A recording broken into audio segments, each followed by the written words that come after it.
You ever wake up to the sound of your own ladder splashing in the water, only to find a grown woman, let's call her Karen, posing on your dock like she's the queen of the lake? I mean, it's 6 in the morning, sun's barely up, and there she is, phone out, sunglasses on, one stiletto hooked around the cleat where I tie my canoe. Honestly, I thought I was still dreaming, or maybe slipped into some sort of parallel universe where basic manners don't exist. But nope, that was real, too real. She doesn't even look up, just snaps a picture, and in this voice like she's handing out traffic tickets, says, community property, like she's the mayor of water or something. But I built that dock with my own 2 hands, paid for every board and every permit, sealed it, put in the work during that one brutal August. My name was right there on the little brass plate at the ramp, shining in the morning light.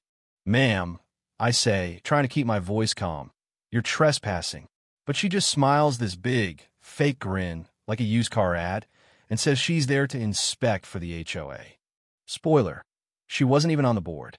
She was just loud, the kind of person who brings up aesthetic standards while swirling an iced coffee like it's a gavel, making everything sound urgent and official when it's really just noise. So, I tell her again, polite as I can manage before caffeine, you need to leave. And you know what she does? Taps my ladder with her heel, gives me that look, and says, then call someone. Then she struts off like it's her own personal runway, and not my backyard, the audacity. So I do what any reasonable person would do. I call the HOA president. Straight to voicemail. I email the board. Auto reply. I send a message in the neighborhood group. Crickets.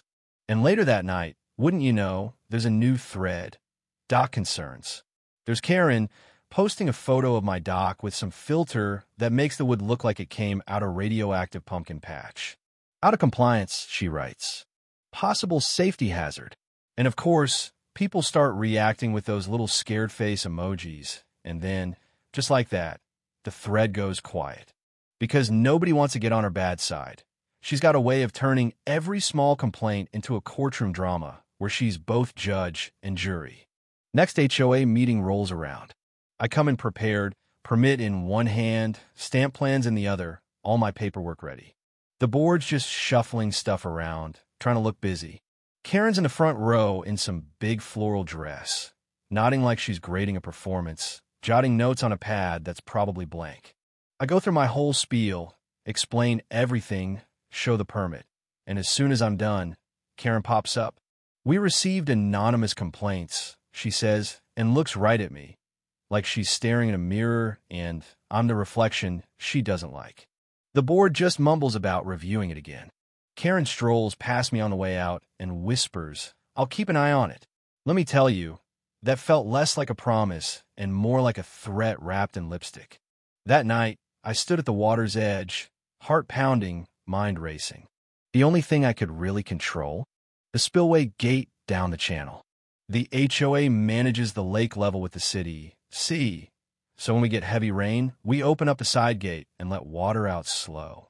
But no storms on the radar, not for days, and my dock floats with the water level. If the water drops, Karen can't pose on my dock. Petty?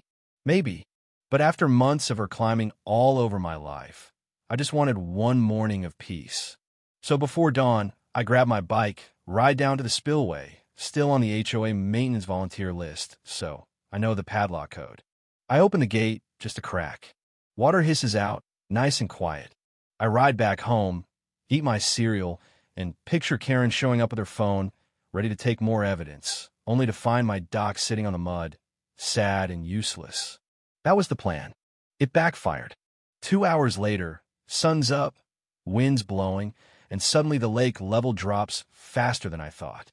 Boats tilt, fish flop around in the reeds. The tennis group chat starts blowing up. What happened to the water? Karen goes live on her front lawn, hair flying, eyes wide, acting like she's reporting for CNN. Emergency at the lake. My heart is shattered.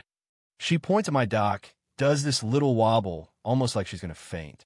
Someone sabotaged our community. And the comments start pouring in, people blaming me before I even get a chance to blink. Neighbors start coming out with their phones, filming the shoreline like it's a crime scene. Now I'm in scramble mode, try to close the gate, but too late. City truck rolls up. Water inspector jumps out with a clipboard and a look that says, "Why am I here on a Saturday?" Karen's already there, hand on her heart, using big words like reckless endangerment, like she just found them in a crossword puzzle. I tell the truth. I open it a bit, trying to stop trespassing on my dock.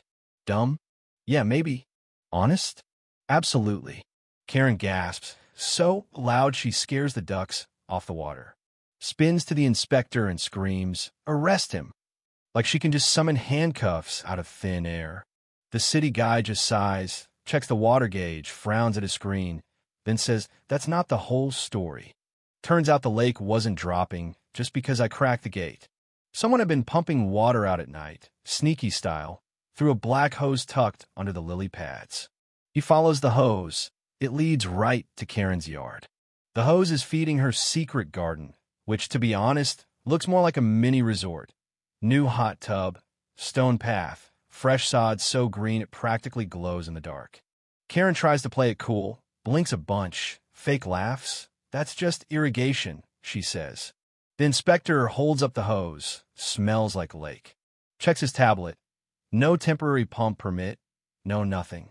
Neighbors are whispering, filming again. One guy snorts, someone else claps. Karen's live stream is still rolling. So her whole backyard operation is caught on camera, pump and all, looking guiltier than a dog sitting next to a chewed-up shoe.